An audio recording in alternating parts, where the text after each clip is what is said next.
Hello families, పోయినసారి మన channel 25K family అయినందుకు మీకు నోరు తీపి చేయలేదని ఇప్పుడు 35K ఫ్యామిలీ అయినందుకు స్వీట్ ప్రిపేర్ చేస్తున్నాను.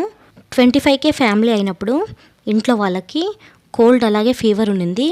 సో స్వీట్ ప్రిపేర్ చేయలేదు. ఇప్పుడు ఎవ్రీథింగ్ ఈజ్ ఓకే కాబట్టి స్వీట్ ప్రిపేర్ చేస్తున్నాను. చాలామంది 20K ఫ్యామిలీ అయినందుకు స్వీట్ లేదా అక్క అని చాలా బాధపడి కమెంట్ చేశారు. ఈసారి మిమ్మల్ని బాధపెట్టి తలుచుకోలేదు.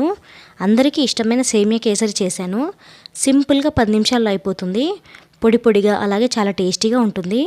ఫుల్ వీడియో ఛానల్లో ఉంది, ఒకసారి చెక్ చేసి ట్రై చేయండి, చాలా బాగుంటుంది. అలాగే ఫ్రెండ్స్, మన 35K ఫ్యామిలీ అందరికీ కూడా పేరు పేరున చాలా థ్యాంక్స్ అండి. ఇదంతా కూడా మీ సపోర్ట్ వల్లనే. ఇలాగే ఇక ముందు కూడా మీరు నన్ను ఇలాగే సపోర్ట్ చేయాలని కోరుకుంటున్నాను. అలాగే ఫ్రెండ్స్, మీలో ఎవరైనా మన ఛానల్ని సబ్స్క్రైబ్ చేసుకోకపోతే ఛానల్ని సబ్స్క్రైబ్ చేసుకోండి. Thank you so much.